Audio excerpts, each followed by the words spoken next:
146편 1절에서 5절까지입니다.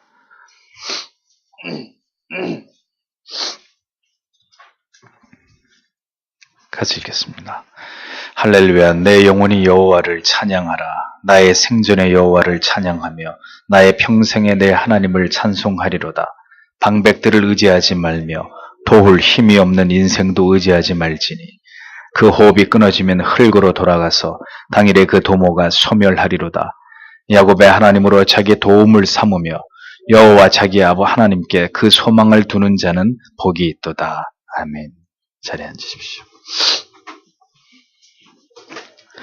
창세기 강해를 오늘은 쉬고 새해 첫 주를 맞이해서 이 말씀으로 우리의 마음을 무장하고 또 우리의 다짐을 새롭게 하기를 원합니다. 말씀을 듣기 전에 다시 한번 성령께서 우리 모두의 마음을 이 하나님의 말씀 앞에 두게 하셔서 이 말씀을 통하여 성령이 우리의 마음 가운데 하나님의 음성을 들려주시기를, 전하는 자나 듣는 자나 이 말씀 앞에서 하나님을 배우는 은혜와 감격이 있도록 성령께서 이 말씀을 통하여 우리 모두에게 조명하여 주시기를 다 함께 기도하겠습니다.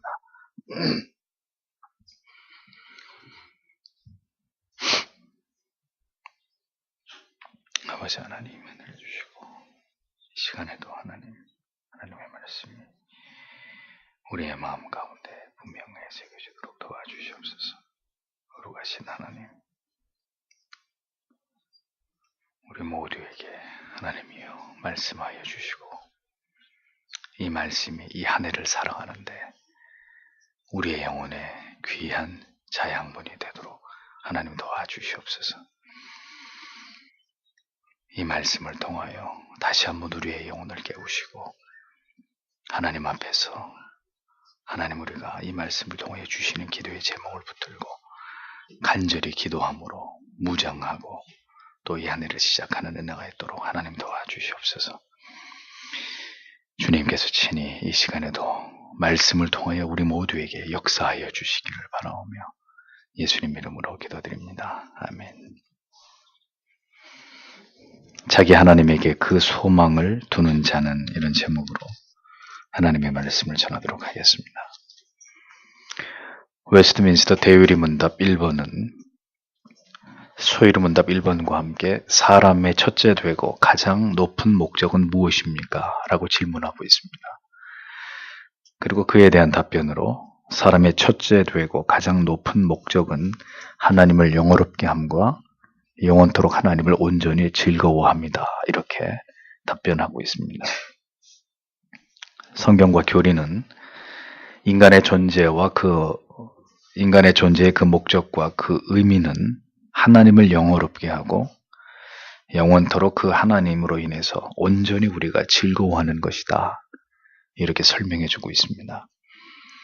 삶의 수레바퀴를 굴려가는 가운데 우리가 언제나 잊지 말아야 될 진리는 우리가 언제나 하나님을 찬양해야 하는 이 본분을 그 무엇보다도 먼저 지켜 행하고, 그리고 어떤 가운데서도 하나님만으로 즐거워하는 삶을 살아가고 있는지를 확인하는 것이다 하는 점입니다.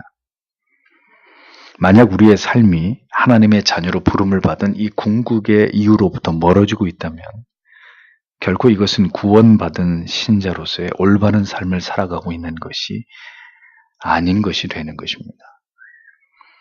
배나 비행기가 정해진 항로를 벗어나고 기차가 철로를 이탈해서 탈선하는 것과 같이 매우 위험천만한 일이 될 수 있다는 것을 우리는 잊지 말아야 하는 것이죠.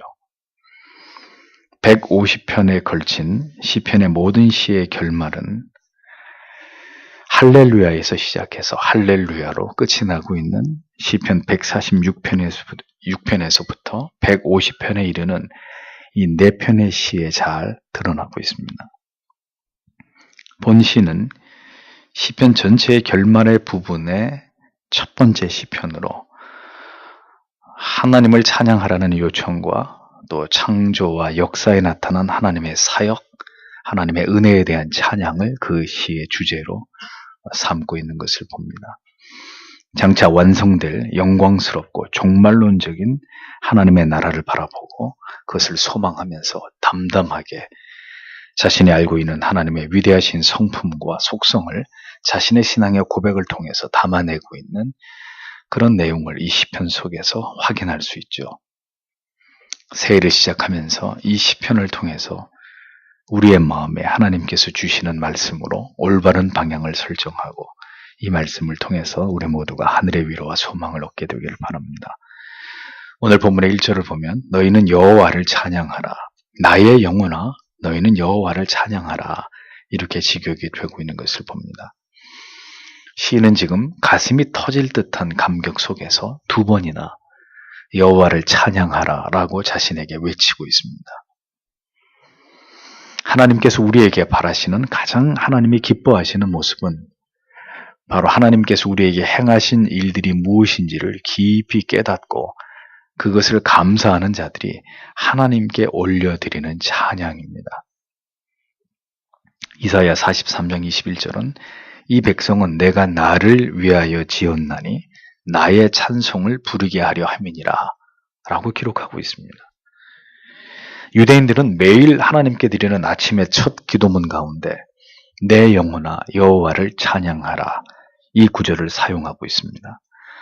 아침에 눈을 뜨면서 우리의 의식에 돌아오는 첫 순간에 그들은 이렇게 기도함으로 하루를 시작하고 있습니다. 하나님을 찬양하는 일, 그것은 모든 호흡 있는 자들의 의무이고 특권입니다.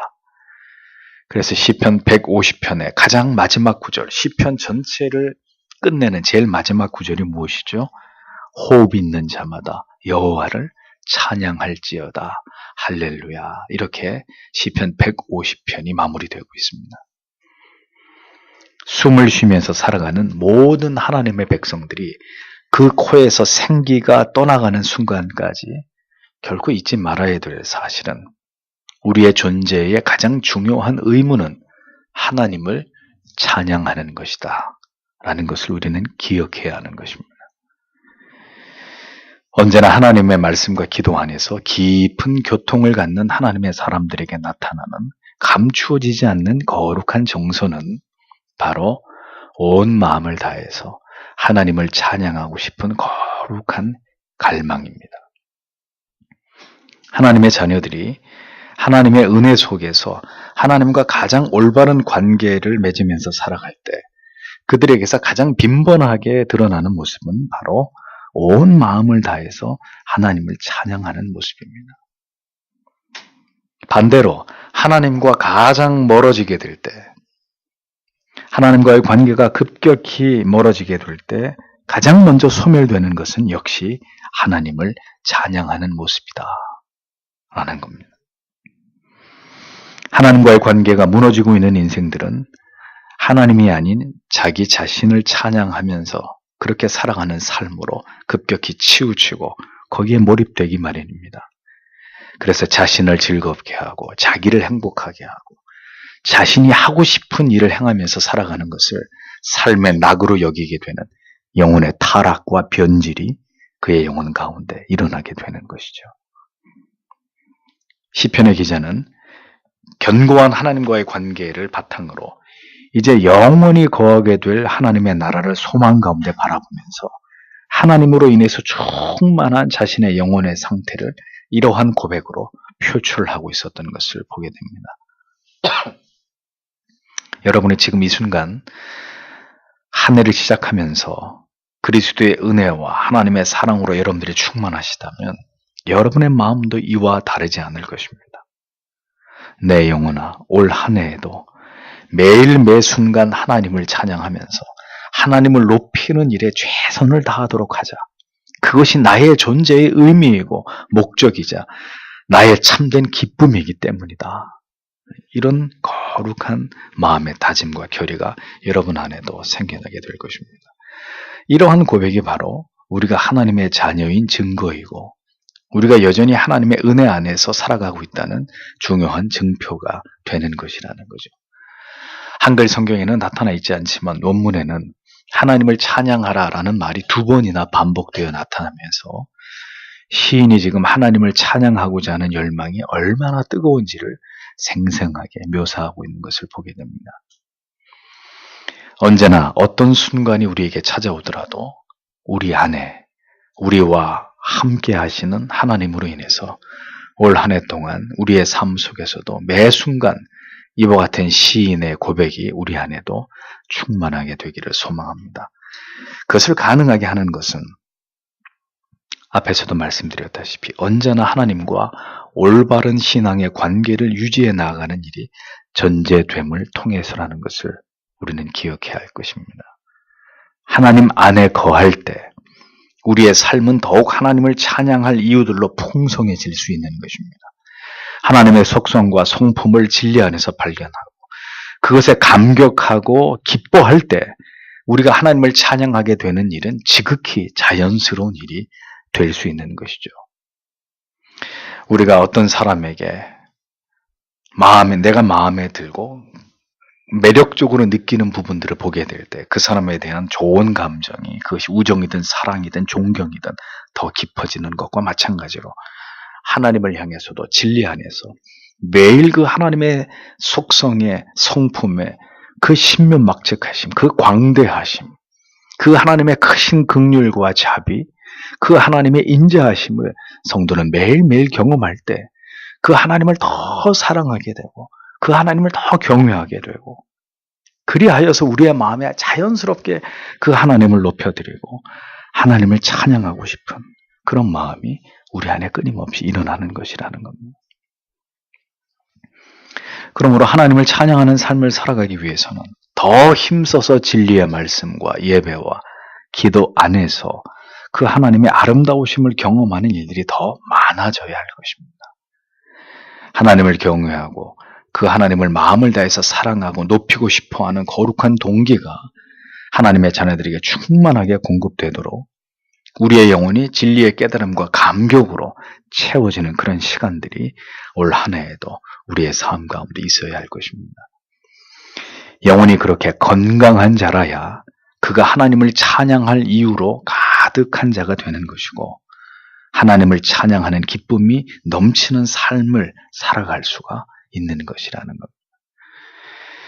하나님을 찬양하는 일, 모든 일들 가운데 가장 우선적으로 되어져야 되는 일이고 우리가 살아가야 하는 목적과 이유가 된다는 것을 우리가 기억하면서 올 한 해도 개인적으로, 가정적으로, 교회적으로 함께 마음을 다해서 하나님을 찬양하는 일에 힘쓰는 그런 한 해가 되어야 할 줄 믿습니다. 하나님을 찬양함으로 하루를 열고 유대인들처럼 하나님을 찬양하는 것으로 그 하루를 닫는 이런 은혜가 여러분 모두에게 있기를 축복합니다. 시인의 고백은 2절에서 이어집니다. 내가 나의 생존 중에 여호와를 찬양할 것이다. 내가 나의 평생토록 나의 하나님에 대해 찬양할 것이다. 이렇게 기록되어 있습니다. 내 영혼아 여호와를 찬양하라 라고 고백했던 내용에 이어서 시편 기자는 그 찬양의 시간은 자신이 살아있는 동안 모든 삶 전체를 통해서 평생토록 하나님을 찬양할 것이다 라고 이어서 고백하고 있습니다. 이 고백을 하게 되는 심적인 배경이 무엇일까요? 시인은 자신이 매일매일 살아 숨쉬는 것조차도 하나님의 은혜라는 것을 잘 알고 있었기 때문입니다.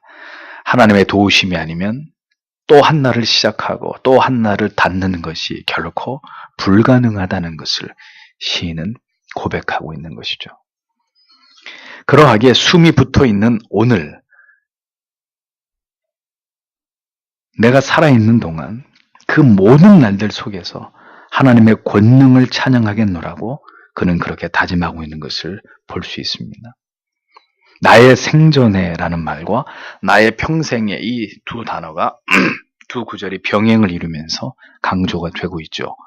즉 시인은 살아있는 동안에 계속해서 자신에게 주어진 모든 날들 속에서 하나님을 찬양할 것이다 라는 것을 표현하고 있는 것입니다.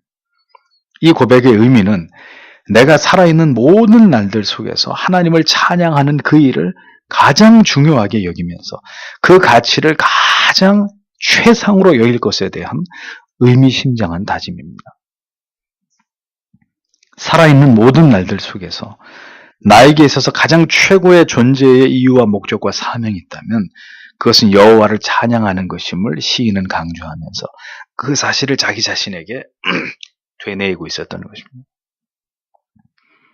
평생도록 살아가면서 자신에게 가장 중요한 일이 여호와 하나님을 찬양하는 일임을 그는 그렇게 자기 자신에 대해서 그것을 자기 자신에게 천명하고 있는 그의 고백을 우리가 시편에서 볼 수 있는 것이죠. 영생을 얻은 신자에게는 그 무엇으로도 하나님의 은혜로 구속함을 입고 영원한 생명을 얻게 된 이 기쁨을 대신할 가치는 없고 이 감격보다도 우리의 생애에서 더 큰 영혼의 희열은 존재하지 않는 것임을 우리는 이 시인의 고백 속에서 깨닫게 됩니다. 우리의 모든 날들이 이와 같은 사명에 지배당하고 이 존재의 의미와 목적 아래 있게 되기를 소망해야 될 것입니다. 올 한 해에도 우리는 우리가 아직 가보지 못한 시간들이 우리 앞에 펼쳐질 것입니다. 우리가 아직 겪지 못한 일들이 우리를 기다리고 있을 것입니다. 그 일들은 우리에게 참된 기쁨이 되고 가슴 벅찬 감격스러운 일들도 있겠지만 또 한편 가슴이 무너지고 마음이 갈갈이 찢기워지는 슬프고 괴롭고 고통스러운 일들이 우리를 기다리고 있을지도 모르는 일입니다. 그러나 그럼에도 불구하고 우리가 결코 놓지 말아야 할 것이 있다면 그 모든 시간들 속에서도 변함없이 하나님을 찬양해야 한다는 사실입니다. 그 이유는 모든 슬픔과 괴로움과 기쁨과 환희가 우리를 스쳐 지나간다 할지라도 그 일은 우리가 영원한 하나님의 나라의 백성이 되어서 그 영광에 들어가게 될 그 궁극의 기쁨과는 좋게 비교될 수 없는 그런 일들이기 때문입니다. 신앙이라는 게 무엇입니까? 바로 이 진리를 믿고 확신하고 굳게 붙드는 것입니다. 이 견고한 소망 때문에 인생의 모든 날들을 이겨내고 극복해내는 것입니다. 그것이 바로 하나님을 신앙함이라는 것입니다. 여러 가지 불안하고 염려스러운 미래에 대한 전망들이 쏟아져 나오고 있습니다. 우리가 살아가고 있는 오늘의 대한민국은 그 어느 때보다도 불안하고 정치, 경제, 안보, 교육, 취업 어느 문제 하나 녹록치 않은 그런 상황입니다. 잿빛 현실을 바라보면 우리의 마음은 이내 먹구름으로 가득하게 됩니다. 그러나 신앙은 그러한 현실 속에서 희망이 없는 현실을 바라보는 것이 아니라 하나님의 얼굴을 바라보는 것이라는 것. 무너지는 현실 속에서 무능하고 무기력한 우리 자신을 바라보는 것이 아니라 전능하신 우리의 아버지 여호와 하나님을 바라보고 소망하는 것입니다. 힘이 부치고 지치는 한계 속에서도 우리가 누구이고 우리의 정체가 무엇인가를 기억함으로 고개를 들어서 우리의 아버지이신 하나님을 바라보고 소망하고 그 하나님께 도움을 구하는 것이 바로 하나님을 신앙하는 것이다 라는 것을 기억하셔야 합니다. 모든 것이 무너질 때 마음으로 내 자신이 하나님을 의지하고 붙드는 것을 통해서 내가 하나님의 자녀인 것을 우리는 확인할 수 있고 그것을 확신할 수 있는 것입니다. 고난과 처절한 고통이 나를 훑고 관통하여 지나갈 때 우리가 진정으로 하나님의 택함을 입은 자녀라면 우리는 반드시 하나님 앞에 엎드리고 하나님께 모든 도움을 구하게 되어 있습니다. 그러므로 신자는 평안하고 형통함 속에서 하나님을 찬양하는 것이 결코 아닙니다. 길지 않은 제 인생 속에서도 제가 생애적으로 하나님을 찬양하고 온 마음을 다해서 주를 위해 살겠노라고 목 놓아 고백하면서 기도했던 순간은 역설적이게도 가장 힘들고 고통스럽고 가장 절망적인 상황이었습니다. 나의 생전에 나의 평생에 하나님을 찬양할 것이라는 이 시인의 고백은 그런 날들까지를 다 포함하는 것입니다. 눈부시게 아름다운 날들만 하나님을 찬양하는 것이 아니라 정말 괴롭고 고통스러운 눈물을 매일같이 삼켜야 되는 그런 어두운 날들 속에서도 내 평생에 여호와를 찬양하겠습니다 라는 이 고백은 유효한 것이 되어야 한다는 거죠.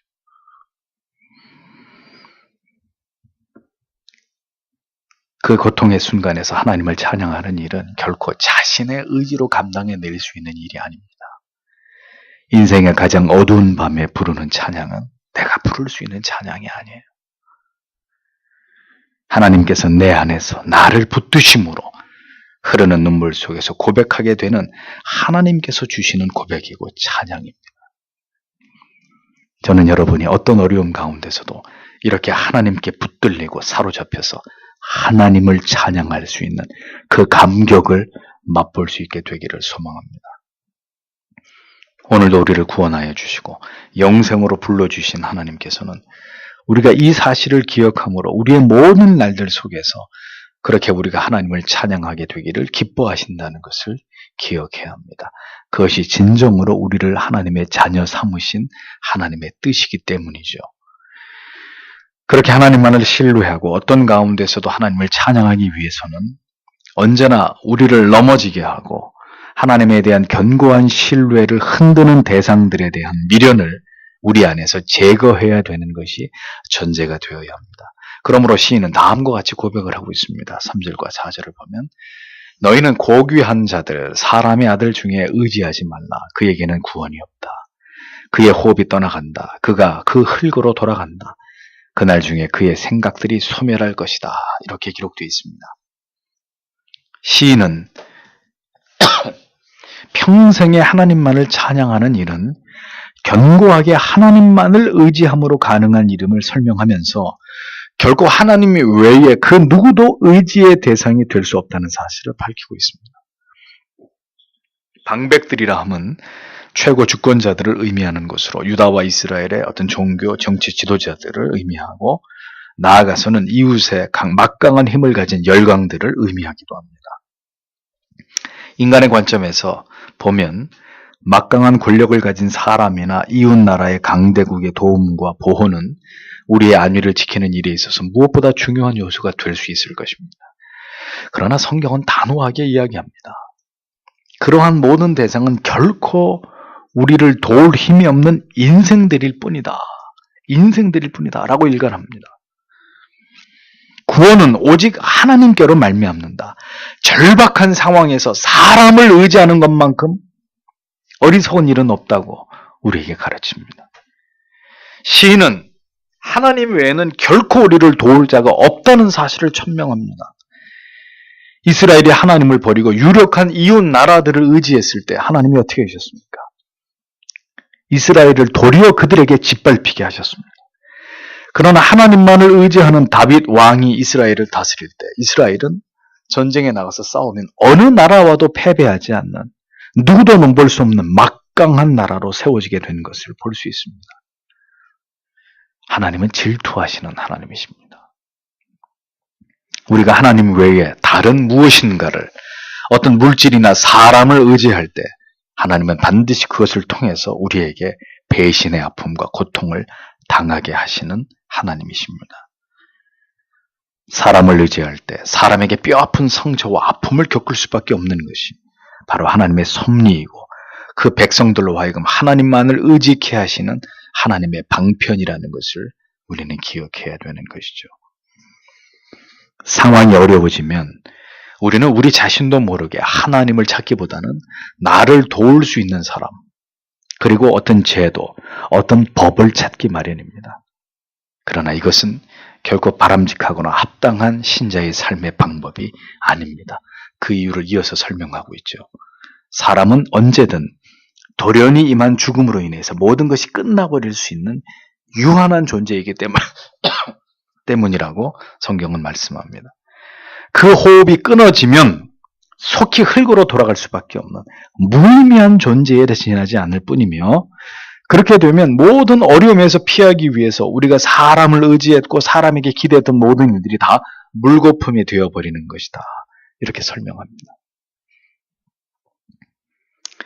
인간은 내일을 알 수 없는 존재들이잖아요.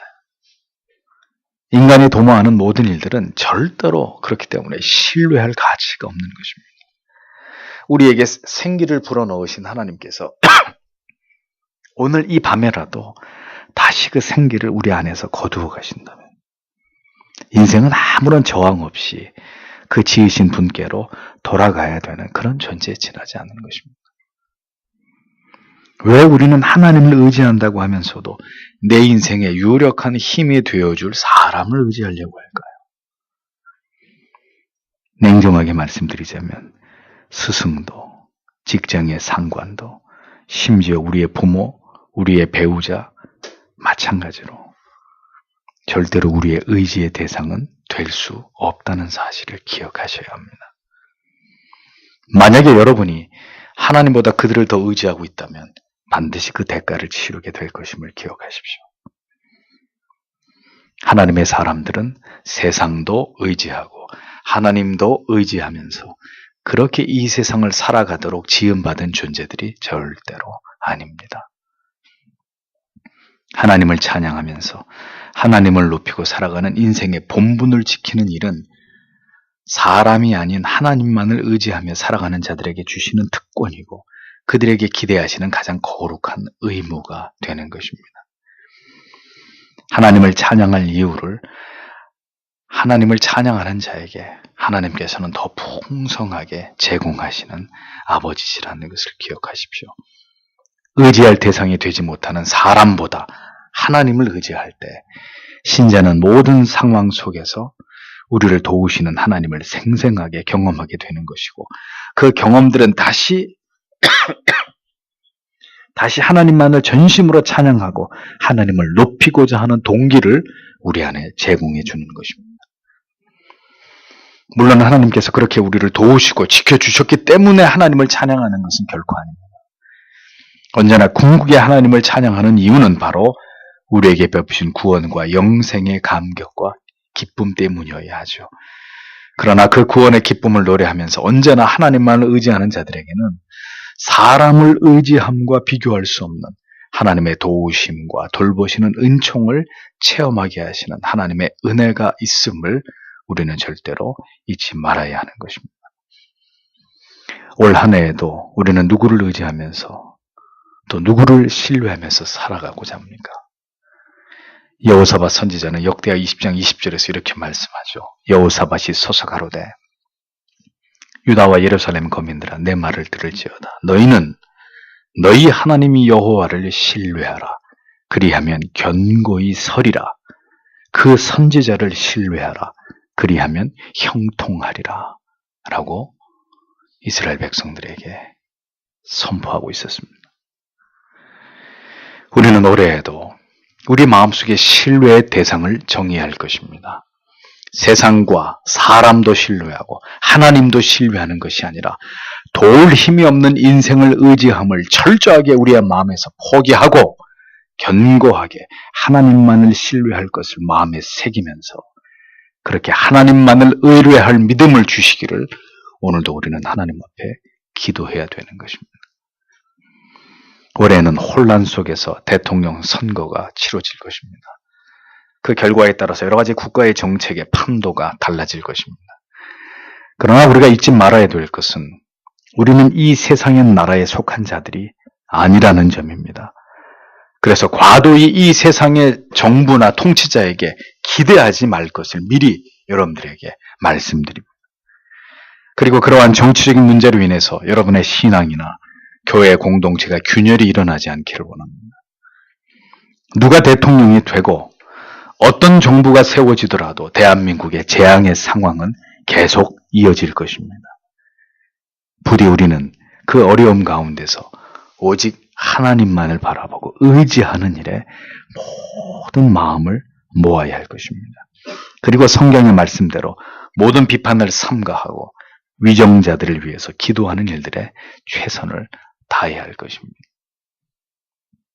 올 한 해에도 우리에게는 반드시 유혹이 닥칠 것이고 하나님보다는 사람을 우리의 생계에 영향을 미칠 수 있는 어떤 조건이나 상황 이것들을 더 의지하려고 하는 마음들이 우리 안에 커지는 것을 경험하게 될 것입니다.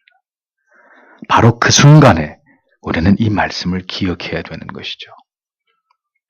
이제는 더 이상 의지할 대상이 되지 못하는 사람이나 어떤 상황이나 환경을 더 붙들지 않고 견고하게 하나님만을 하나님이 만들어내시는 조건과 환경에 순종하면서 하나님의 뜻과 방법대로 살아갈 것을 소원하고 다짐하는 그런 우리들이 되어야 할 것입니다. 하나님을 의지한다는 말은 하나님도 의지한다는 말이 아닙니다. 하나님만을 의지하기 위해서 내가 의지할 수 있는 모든 대상들과 의지해왔던 모든 가치들을 포기하는 것을 의미하는 것입니다.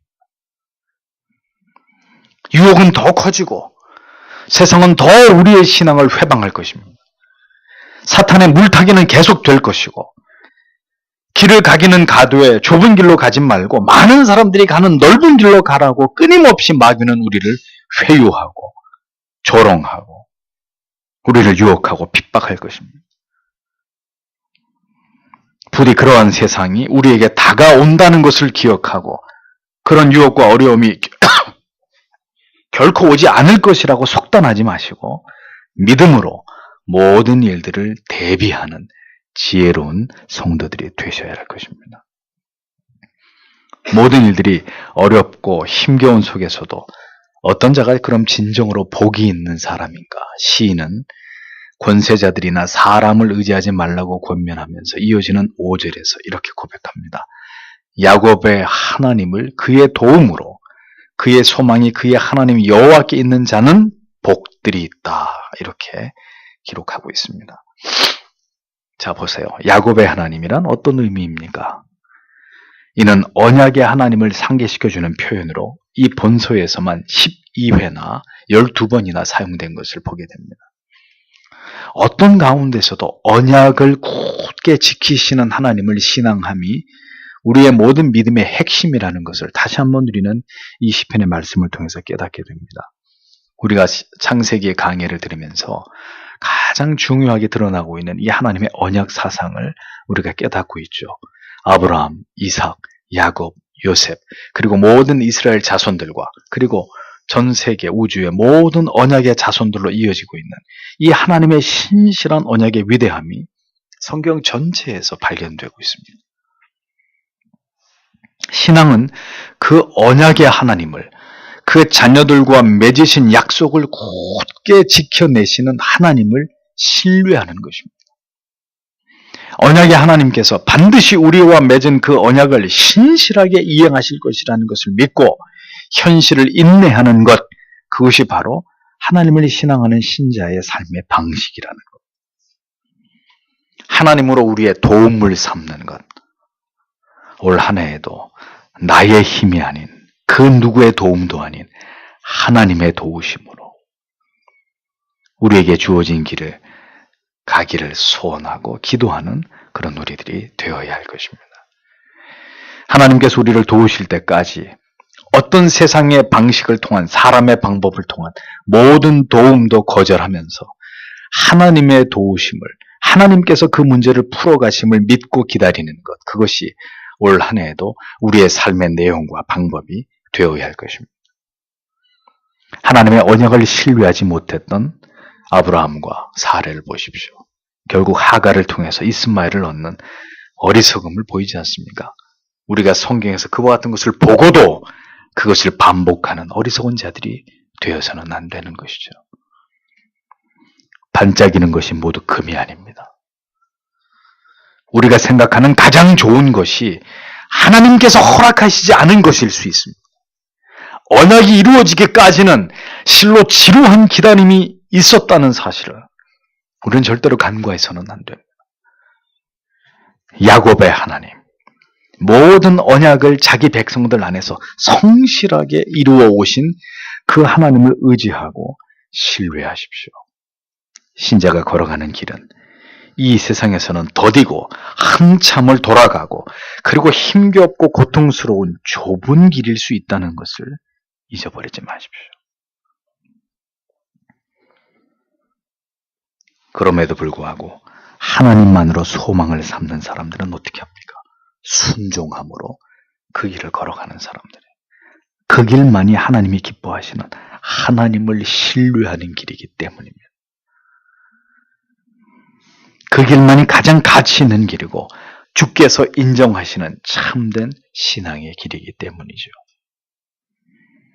하나님으로 도움을 삼고 다음으로 시인은 하나님에게 소망을 두는 자에게 복이 있다 이렇게 고백합니다. 신자에게서 이 세상에서의 궁극의 소망이 무엇입니까? 자, 우리는 이제 이러한 질문에 식상합니다.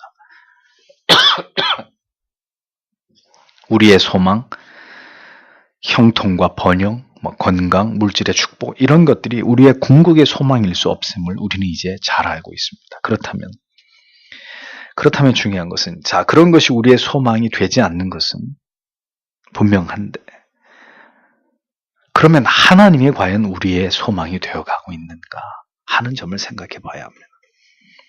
영원한 하나님의 나라, 우리가 돌아갈 그 본향이 진정한 우리의 소망으로 우리의 마음을 가득 채우고 있고 우리의 영혼을 풍성하게 하고 있는지를 해가 바뀌고 우리의 죽음의 날들이 점점 다가오고 있는 이 시점에서 우리는 되도록 자주 이 질문을 우리 자신에게 던져봐야 되는 거예요. 나는 오늘도 영원한 그 나라가 내 마음에 참된 소망이 되고 있는가? 하나님이 나에게 주시는 어떤 언약의 축복이 소망이 아니라 그냥 그 하나님 자체가 나에게 참된 소망이고 있는가? 나를 구원하여 주신, 나를 하나님의 자녀 삼으신 그 아버지의 존재 자체가 나에게 유일한 소망이 되고 있는가? 소망을 어디에 두느냐에 따라서 우리 안에 충만한 기쁨이 깃들기도 하고 허탈함과 무의미함으로 마음의 구멍이 뚫리기도 하는 것입니다. 그렇기 때문에 오직 소망을 하나님께 두기 위해서 올 한 해도 우리의 마음을 고정하기 위한 노력이 필요할 것입니다. 시편 42편 5절, 42편 11절, 43편 5절에 동일한 말씀이 반복되고 있죠. 무엇입니까? 내 영혼아, 내가 어찌하여 낭망하며 어찌하여 내 속에 불안하여 하는고 너는 하나님을 바라라. 나는 내 얼굴을 도우시는 내 하나님을 오히려 찬송하리로다 라고 기록하고 있습니다. 시편 62편 5절은 나의 영혼아 잠잠히 하나님만 바라라. 대저 나의 소망이 저로 쫓아 나는도다 라고 기록하고 있습니다. 시인은 어디에 소망을 두고 있습니까? 하나님께만 소망을 두고 있습니다. 그렇다면 오늘 우리 안에 있는 이 날마다 무너지고 넘어지는 낙심과 절망은 도대체 무엇이란 말입니까? 이 끊임없는 두려움과 염려와 불평과 원망의 뿌리는 무엇이란 말입니까? 우리는 진정으로 하나님께 소망을 두기 위해서 더 하나님을 찾고 그 베푸시는 은혜 앞으로 나아가야 할 것입니다. 어떤 가운데서도 오늘이 나의 인생의 가장 힘든 날들이라는 그런 생각을 버리고 혹은 이보다 더 좋은 날은 없다는 오만한 속단을 버리고 하나님을 견고하게 바라고 하나님께 모든 소망을 두기 위해서 하나님께서 우리의 마음을 오늘도 붙들어 주시기를 우리는 간구해야 될 것입니다. 어떤 날들이 우리에게 도래하더라도 약속의 하나님을 그 야복 강가에서 야곱을 만나주신 언약의 하나님을 도움으로 삼고 우리의 하나님, 나의 하나님께 소망을 두는 자에게 올 한 해에도 모든 것을 지나가게 하시고 넘어가게 하시는 하나님의 도우시는 은혜와 복이 함께한다고 성경은 시대를 뛰어넘어 우리에게도 똑같은 말씀으로 우리에게 위로를 주고 있습니다. 성도 여러분, 언제나 그랬지만 내 힘으로 살 수 없습니다. 내 힘으로 바랄 수 없습니다. 올 한 해도 하나님을 바라고 언약을 견고하게 의지하면서 하나님께 소망을 두고 부질없는 세상의 어떠한 것들에 마음을 빼앗기거나 그것에 창념하고 몰입하지 마시고 하나님께 소망을 두고 하나님께 도우심을 구함으로 넉넉히 모든 어려움들을 이겨내시고 그리고 그 가운데 신앙의 진보를 나타내시면서 더 깊이 하나님을 알아가고 하나님과 더불어 더 풍성한 교제를 나누게 되는 그런 복된 한 해가 되시기를 축복합니다. 이 말씀의 은혜가 여러분 모두에게 함께 하시기 바랍니다. 기도하겠습니다.